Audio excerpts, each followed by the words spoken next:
kid from the bush who grew into a legend in his own lunchtime, former SAS soldier Michael J. Malone has seen it all.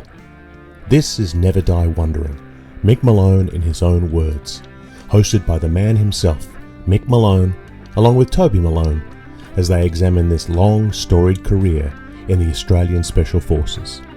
Join us each week for behind-the-scenes insight, exclusive readings, and brutally honest truths from a true original. Welcome to Never Die Wondering.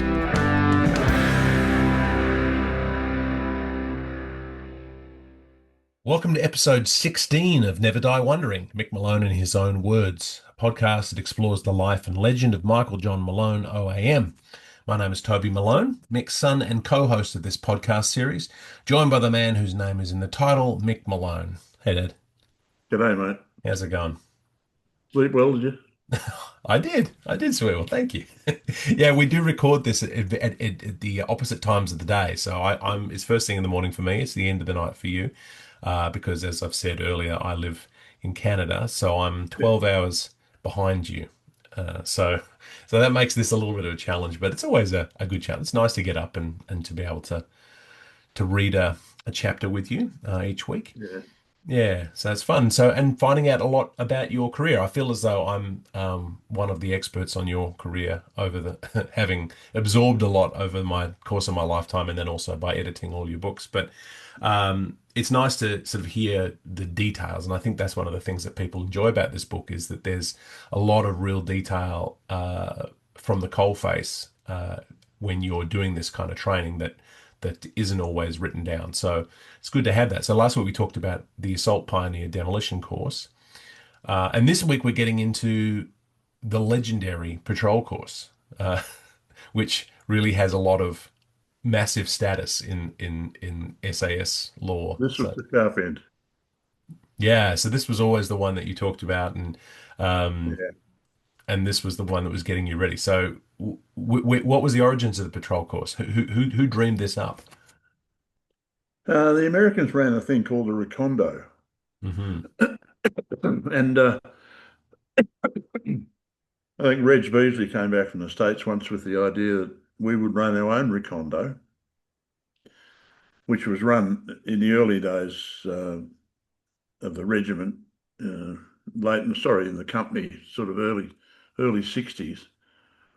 And it was full on torture down the south, same old thing around Wellington Weir, teaching blokes some serious bloody get out of jail stuff, you know. And when we came along, ours was the first patrol course. Right. Recondo had been dumped.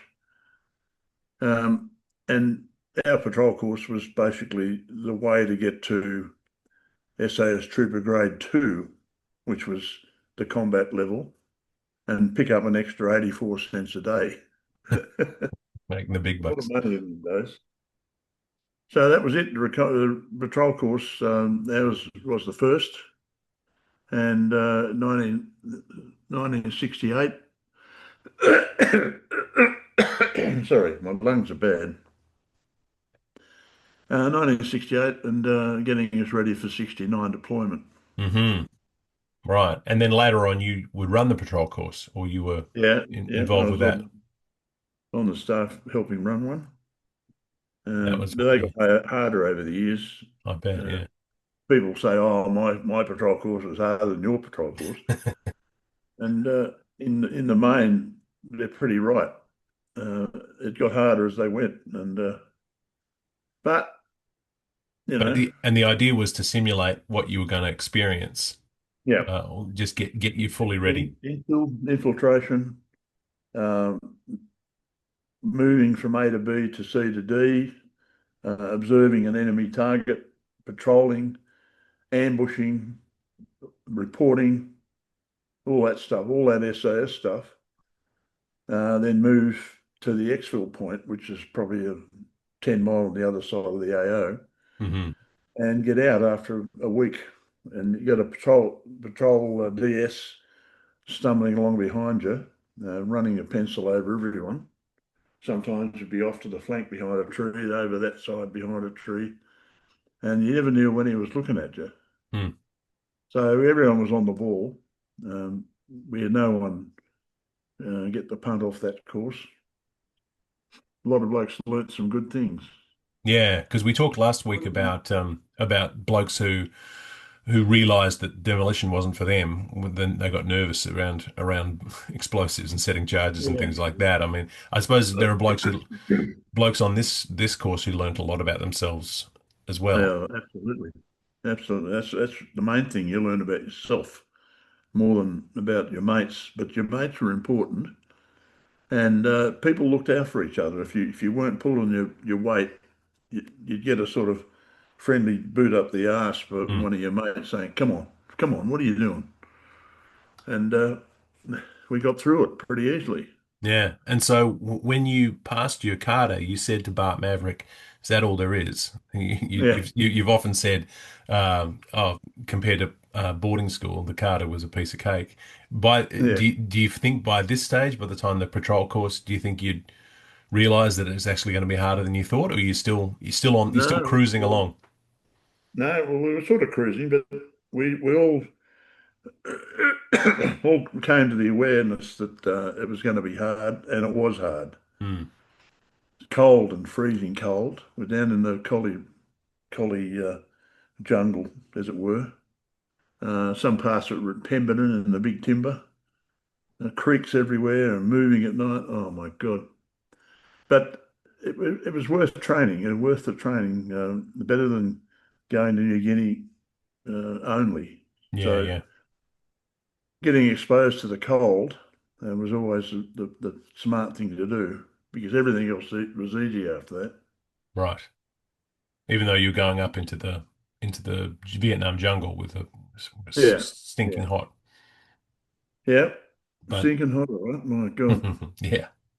All right, well, let's read this chapter. So today we'll be reading chapter 13 of Two Ranks on the Road, 35 Years of Australian Special Forces Service by Michael J. Malone, OAM, published in 2024 by Imprimatur Books, Perth. This chapter entitled Patrol Course covers pages 99 to 104 in the print edition. The ebook may have slightly different numbering, so follow from the beginning of that chapter. As we read, the body of the text will be read by author Mick Malone. Whenever we come across a footnote, we will pause in the least disruptive way possible, and I will read the footnotes. And now, without further ado, Two Ranks on the Road. Chapter 13, Patrol Course, 1968. How big is this dam? During this time when we were in camp, a few of us were playing rugby league for Cottesloe Tigers, and rugby union for Cottesloe Blues each week. We were also pulling a boot on for the squadron in intra-unit comp and for SASR against other units. I also put in a fair bit of time daily, mostly after work, on the unit squash court. I wasn't a bad player in my humble view. Bob, Belson, Bailey, and I used to go at it, hammer and tong, and later on Big John Sterry, Pommy Hill, and I fought long battles. We also joined the Cottesloe Surf Club and the Swanbourne Surf Club. I think the main reason we joined the surf clubs was the wall-to-wall babes that seemed to proliferate down there. There was never enough hours in the day for all this, I know, but we gave it our best shot and we drank at the Ocean Beach Hotel, the OBH, the Cottesloe Hotel, the Swanbourne Hotel, and the Highway Hotel. It's amazing how much you can drink when you're young and fit, and we really gave it a serve. Being 21, as most of us young blokes were, we had no sense of impending doom. During this time, we got in a lot of reinforcements off Carters. Some of them had already completed a tour of Vietnam with an infantry battalion and were seasoned soldiers. Blokes like Ian Rasmussen, 6 RAR, Paul Callahan, 2 RAR, Joe Van Droffler, 2 RAR, Andy Waring, 1 RAR, and Keith Jackson, 2 RAR, were welcomed into our gormless company. We had a lot to learn from these blokes who had already tasted active service with SASR, such as Clem Dwyer, Ray Wolfenneal, Johnny Jewell, John Robinson, Arch Foxley, Militon Pancho Kirkez, Tony Pancho Tonner. They tend to call anyone with a foreign name Pancho. We probably wouldn't get away with it today. Chris Jennison, Barry Mooker Stanton, John Juvie Matten, Edward Ned Kelly, Robert Buff Lorimer, Peter Bye, Ian Baggs of Styles, Roger Arnold, Cole Jackson, Bob Boobs Allen, and others. Scoundrels all.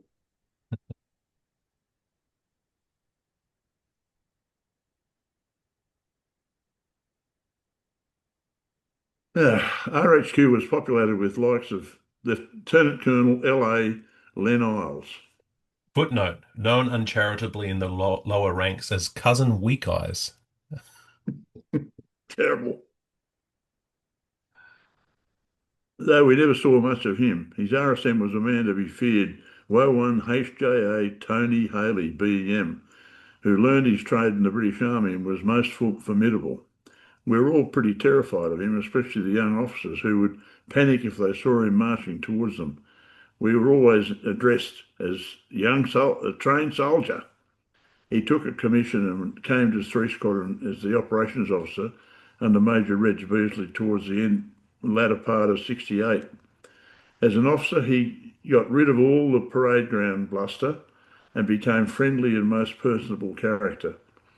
His debriefs of patrols in Vietnam were a joy to read. The enemy were always known as gangsters. His prose was always clever and humorous, and he was highly respected by us all. Mick Wright, MBE, took over from Haley as our RSM and was the SSM of 3 Squadron when we arrived off the Carter previous year. Different man, different style. He was still RSM when we came home from Vietnam in 1970, but was replaced by mid-70s by a man who had never served in a regiment, Woe One Brian Quee, who had served with the AATTV, part of the original team selected. We never had much to do with him either, although we had a fair run-in with him later on. Footnote, years later, RSM Kui kicked us all up the arse over the Chelsea Tavern incident, in which some idiot threw a smoke grenade into the front bar of the Chelsea Tavern in Netherlands during some drunken shenanigans on regiment birthday. Every man in the bar had his name taken and was dragged up in front of the RSM, but the result was only that we had to pay for the singed carpet in the bar. Oh my God, what a day. The next cab off the rank was a very important patrol course. Each of the 3 troops, I, J, and L, consisted of 4 or 5 5-man patrols, depending on numbers. Of course, the course was to be conducted in the tall timber and thick bush around Pemberton and Collie, WA, around Wellington Dam. These areas were laid out as areas of operations, AOs, in which each patrol would be inserted with specific aim of searching the AO, looking for sign of enemy and reporting back to SHQ at Wellington Dam. The patrols were led by us as students, with sergeants from other troops there as assessors or lane graders. This would be a chance to prove that we're all capable of leading a patrol on the sharp end, as this was one of the principles commenced by David Stirling in World War II. Ambushing, surveillance, interpreting sign, communications, daily routines, and shaking out our patrol into an effective fighting unit. On phase 2, we were required to cross the Collie River with a safety officer, Tony Harley, in attendance. It was winter and bitterly cold, and one of us volunteered to take a rope across and tie it off on a large tree. The current was quite strong, and our man got swept downstream by about 16 metres, by 10 metres, no sweat. He scrambled up the bank and walked back to the tie-off point. We all got across with little difficulty and headed into the bush to get changed. My God, it was as cold as a mother-in-law's breath. We all had dry clothes wrapped in plastic, bags at the bottom of our bergens, and thank the Lord, for issued woolen jumpers. Once we were all reclothed, we headed off on a bearing to our next target task. We changed patrol and commanders at this stage. We had 2 days of this routine interspersed with track ambushes, recce's, meeting agents, and who passed on info to us. The last agent contact was at Wellington Dam, where the agent was to land, to hand over an assault craft to get us across the dam.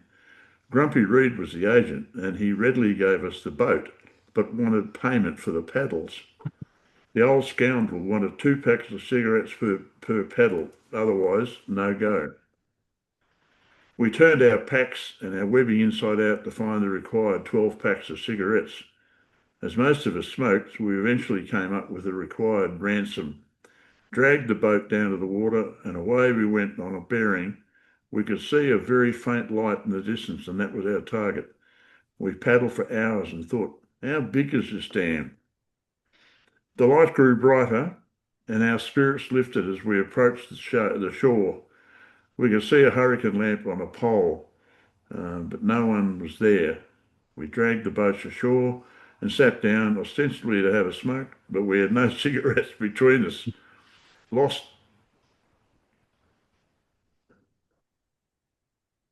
Just then, Sergeant John Robinson walked down out of the trees, and he was ashen. Man, I've got some bad news. Bill Owen was drowned tonight in the Collie River. I thought, Munga Bill, no way. He was a bronze medallion holder and a very strong swimmer.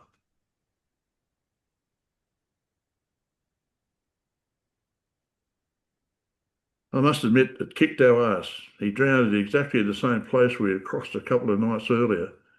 He hadn't secured the rope around his waist. Instead, he used it on the belt loops of his trousers, which must have come adrift when they tried to pull him in. It took the police a couple of days to find his body, which was about 300 metres down the river. And when they did, Marin had nibbled his ears, nose and fingers. The later inquiry ruled he died of a heart attack due to the cold. Poor old Munga.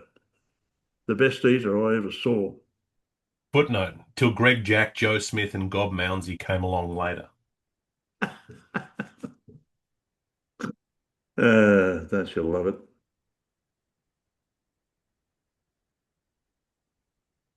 He didn't get much of a chance to prove himself as an SAS soldier. He is forever commemorated on the SAS Memorial in Campbell Barracks. R.I.P. Bill. The course paraded next day, and we were given a G-up speech by the OC, Reg Beasley. I must admit it was what we needed at that time, and we were prepared to soldier on and follow Reg. The course petered out, and we started to pack up the camp. As one of the first patrols in, we did most of the hard work in packing up the camp. The next course I attended was the Vietnamese colloquial language course, conducted at Woodside Barracks in the Adelaide Hills.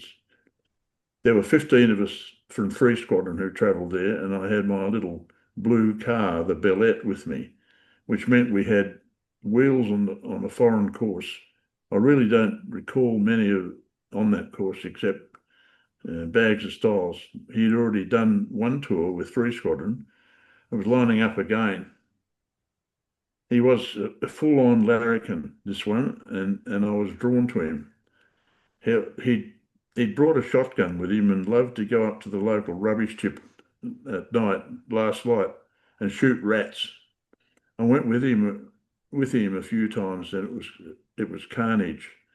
The tip was swarming for the biggest rats I ever saw. We fired till it was too dark to see them. But each night we went up, and there was always seemed to be the same amount. It was quite a scary thing to witness. The course itself was bollocks, really, because most of us learned nothing.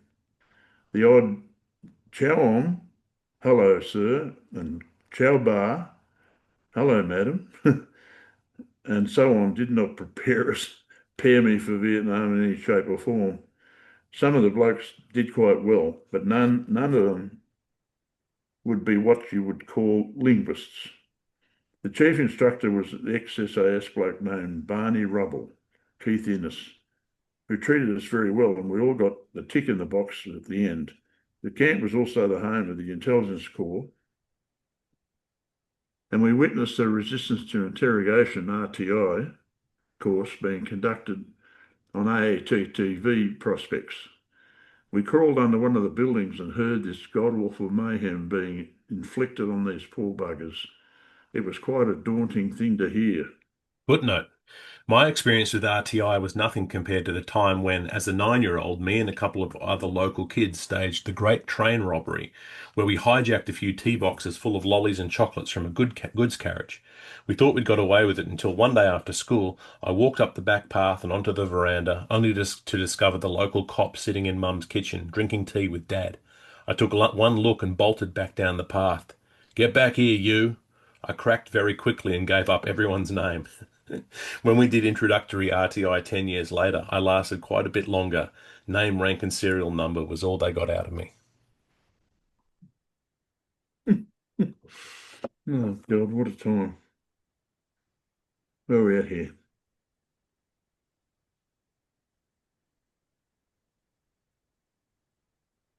Ah, on the last weekend, we headed to Adelaide and got on the Wallop in a pub called the Akbar. After a few, I dropped the blokes off and Bags and I headed into town. I misjudged a corner and ploughed into a car coming the other way. The damage wasn't too heavy, but at this stage I had no licence, having lost it before I joined up. Another story. And for some reason I hadn't had it renewed. Panic descended, and Bags and I swapped seats, and he got out the driver's door. The woman in the other car saw us and said, "I saw you blokes swap seats." "Nah," we both said. We exchanged details, and away she went. My car was still drivable, and would have been repaired, would have to be repaired before we could head for Sydney. Not sure where Bags went, but I drove out towards the hills where I'd seen a smash repair in a motel close by. I booked in for the night, hoping to repair the repair place could knock the job over in a day. Next day, I walked down there and the job was done. After paying for the job and the motel room, I was looking very light on funds, although I still had a lot of my travel money left. So getting back to Sydney would not be a problem. Footnote, no credit cards or cash machines in those days. Pre-embarkation leave was quite a sombre affair, with Mum constantly in tears and was heard to mutter frequently, "Stupid boy." Mum was constantly on edge about me going up there, convinced,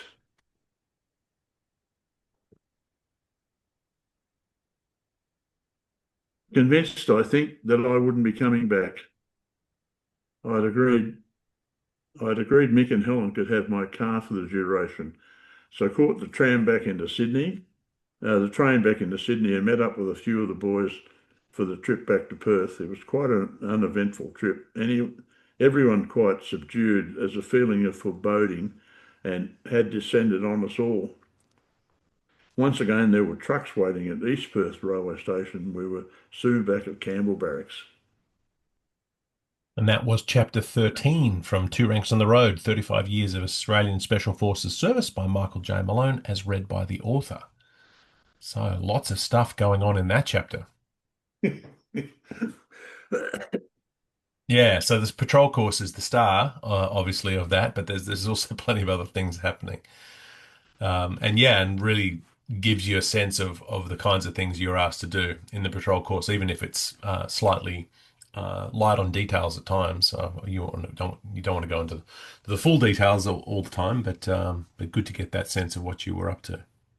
The thing about the patrol course, it was my first exposure to death, and losing such an accomplished swimmer in a bloody creek or a river, Yeah. middle of the night, it wasn't very much fun. Yeah. So talk a little bit about Munga Bill Irwin. He was, Yeah, he was a god. They called him Munga Bill because he could eat like 10 men, and he'd sit down and have four bowls of cereal, and then a stack of bacon and eggs like that. Plow through it. And he wasn't fat. He was tall, slim, fit bloke, Hmm. and he wasn't going anywhere. He was there for the duration, but that was it. Gone. But I mean, it's a tough way to get a lesson about ensuring that your equipment is correct. Uh, Oh, the fact that someone hadn't checked the loop on the belt, or hooked him up like that instead of around his body, yeah. someone could have got their ass kicked. But I'm not sure what happened about that. We're too far down the food chain at this stage to know anything. Hmm. Yeah. Yeah, it And was tragic. yeah, and then and then having, I mean, and again, it's getting that lesson in real time is hard, but then realizing that eventually, when you're in combat, you're gonna lose, you might lose someone, and you've still got to carry on. You can't stop and feel sad. Yeah, Yeah, and got to obviously, carry on and carry them out.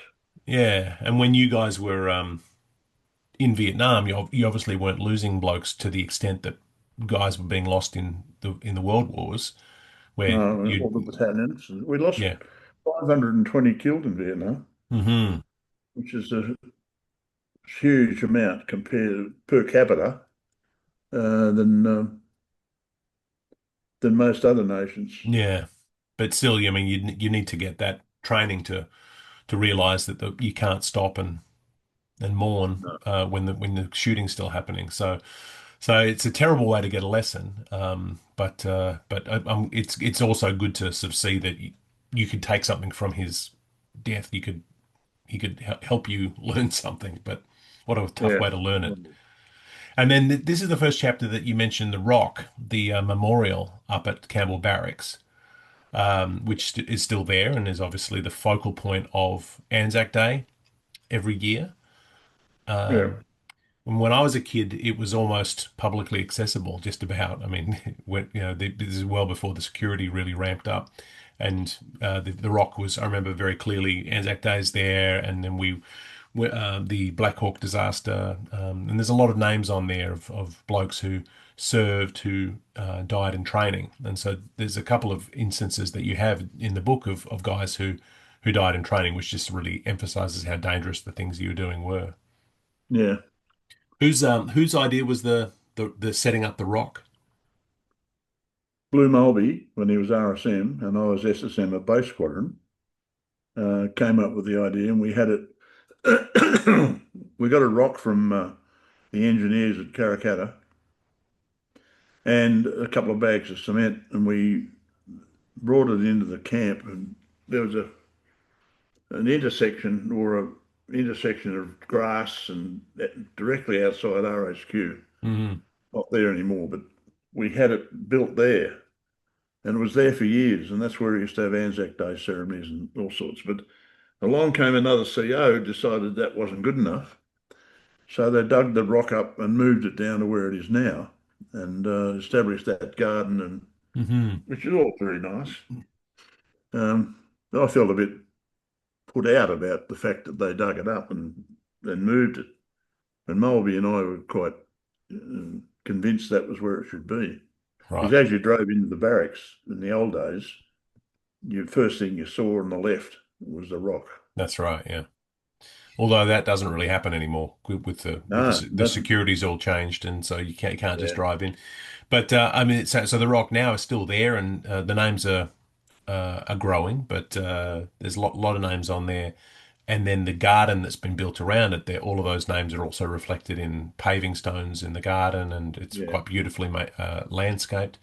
And so anyone who's been into Campbell Barracks will be very familiar with what we're talking about. Obviously, many people who are listening will never get into Campbell Barracks because security is very tight now. But yeah, I was there on Anzac Day this year with you, and it's a yeah, it's a lovely space. Even though it's not the original spot, it's just great that it's there. well, we sat in the front row That's right. Yeah, on Anzac Day service and right in front of the rock yeah, with John Matten. with Johnny Matten, my old mate. Yeah, so it's yeah, so lots of lessons to be learnt on the patrol course. Do you feel as though when you came out of that, I mean, aside from losing Bill Irwin, do you feel as though you were better equipped for getting into the bush? We stayed in New Guinea. New Guinea was the big one. Right. And that'll be A the couple next of months, chapter. Yeah, yeah. couple of months in the jungle. Yeah, yeah. Would introduce us to the jungle Yes. and all the rest of the bites and all the water and the creeks and rivers and things that we'd never had access to in the past. And we were all looking forward to it. Hmm. Yeah, and there's got to be a certain kind of psychology. You talk a lot about a lot of blokes who were coming back for their second tour, who'd gone up and come back and then wanted to go back again. And so there's got to be a sort of a real difference between the blokes who go up and do their bit and say, "All right, I've done my bit. I'm pulling the pin," and the blokes who Yeah, say, I want to get back into that," yeah. which seems sort of counterintuitive to human nature, where you say, I've experienced what it's really like, and I want to go back." That's a certain kind of bloke. Oh, absolutely. It was like they'd put a guard on the gate, the amount of people that escaped after Right, a tour. After a tour, a squadron came back. Half the squadron would go out the gate, right, take discharge and get off. yeah. That's why the cadres were so important. You had to keep getting them trained and into the squadron for the next trip 2 years hence. Yeah, because there's no real way to fully simulate what it's going to be when you No, get up there. And then when you get up, the realization that, oh, this isn't Collie anymore. no. Um, That's right. yeah. Oh So God. yeah.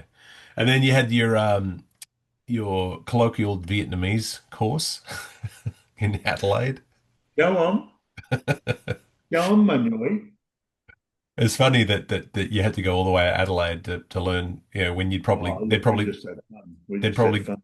they'd probably give you an app these days. You do it on Zoom. Oh, bags of, oh my God.